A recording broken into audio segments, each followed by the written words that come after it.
Hello everyone, welcome you once again my YouTube channel Ilm Academy. इस lecture हम discuss करेंगे changes by the Independence Act. कुछ changes भी हुए थे इंडियन इंडिपेंडेंस एक्ट 1947 में। आइए देखते क्या चेंजेस हैं। The representative of the principal state who stayed away from the constitute assembly gradually joined it. कुछ ने ज्वाइन किया था प्रिंसिपल स्टेट्स ने और कुछ ने ज्वाइन नहीं किया था। ठीक है।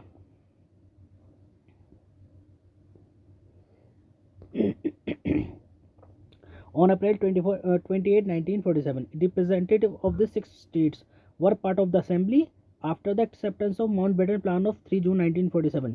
For the partition of country, the representatives of most of the other princely state took their seats in the assembly.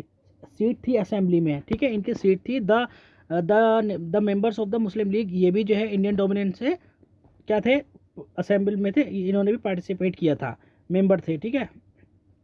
Next है the Indian independence act of 1947 made the following three changes. कुछ तीन changes हुए थे, क्या थे, first देखते हैं। First change है the assembly was made a fully sovereign body. बिल्कुल सोवरन संप्रभु बॉडी थी। सोवरन का मतलब होता है हम किसी के हमें किसी की परवाह नहीं, हम अपनी मर्जी के खुद मालिक हैं। ये मैं आपको डिटेल में अपकमिंग लेक्चर्स में सिखा दूंगा, बता दूंगा कि सोवरेन का फुली मतलब क्या होता है। Which could frame any constitute it please, ये अपनी मर्जी से कोई सा कॉन्स्टिट्यूशन बना सकती थी। The act empower the assembly to abrogate और alter any law made by the British parliament in relation to India. मतलब ब्रिटिश पार्लियामेंट के द्वारा जो भी लॉ बनाया गया था वो रिपील कर सकती थी, एब्रोगेट कर सकती थी या फिर काट सकती थी किसके, ब्रिटिश पार्लियामेंट के किसी भी लॉ को जो इंडिया के लिए बनाए हुए थे, जो बनाया गया था। Next, the assembly also become a legislative body, मतलब कानून बना सकती थी legislative body. In other words to separate function were assign. दो फंक्शन से कौन कौन थे, एक तो फ्री इंडिया के लिए कोई भी इनेक्ट ऑर्डिनरी लॉ को पास कर सकती थी या फिर कॉन्स्टिट्यूशन को बना सकती थी या पास कर सकती थी। Next, these two tasks were to be performed separate day, अलग अलग दिन को ये परफॉर्म होने थे। thus the assembly became the first parliament of free india के डोमिनियन लेजिस्लेचर, मतलब अब फ्री इंडिया का पार्लियामेंट बन चुका था। whenever the assembly, जब कॉन्स्टिट्यूशन बॉडी से रिलेटेड कोई भी टॉपिक होता था या प्रोसीडिंग होती थी, उसको चेयर कौन करते थे, डॉक्टर राजेंद्र प्रसाद। याद रखना, पीटी का क्वेश्चन है। और जब कानून से रिलेटेड या कोई भी लॉ वगैरह बनता था तो वो चेयर किया जाता था जीवी मावलंकर के द्वारा। तीस टू फंक्शन ये 26 जनवरी, ये नवंबर 26 1949 तक रहा, जब तक कॉन्स्टिट्यूशन बनकर तैयार नहीं हुआ।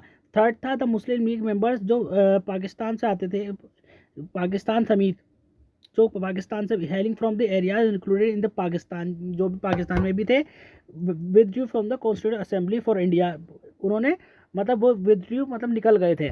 कॉन्सिक्वेंटली जो ओरिजिनल स्ट्रेंथ थी वो 389 थी। ठीक है। जब पाकिस्तान को चले गए कुछ स्टेट्स और प्रिंसली स्टेट्स, तो अब क्या मेंबर रह गए, 389 से सिर्फ 299 सीट्स रह गई थी, क्योंकि कुछ ऐसे पार्ट्स थे जब प्रिंसली स्टेट्स थे और कुछ ऐसे प्रोविंसेस थे जो पाकिस्तान में चले गए या मेंबर जिन्हें कहते हैं, तो 389 से अब वो 299 रह गए थे। ठीक है। जो कैबिनेट मिशन प्लान के तहत कंफर्म किए गए थे कि 389 मेंबर्स होंगे। तो Indian province, the strength of the Indian provinces formerly British provinces were reduced to 296 से 229 रह गए थे। ठीक है। 220 जो प्रिंसली स्टेट्स थे या फिर इंडियन प्रोविंसेस थे, 296 से अब 229 रह गए। द प्रिंसली स्टेट फ्रॉम 93 से अब 70 प्रिंसली स्टेट्स रह गए थे कुल, जो टेबल 2.4 में दिखाया गया है, जहां आप जाकर देख सकते हैं। इस लेक्चर में इतना ही, मिलते हैं नेक्स्ट सेशन में और नेक्स्ट लेक्चर में। Till then keep practising, don't forget to like share subscribe YouTube channel Ilm academy.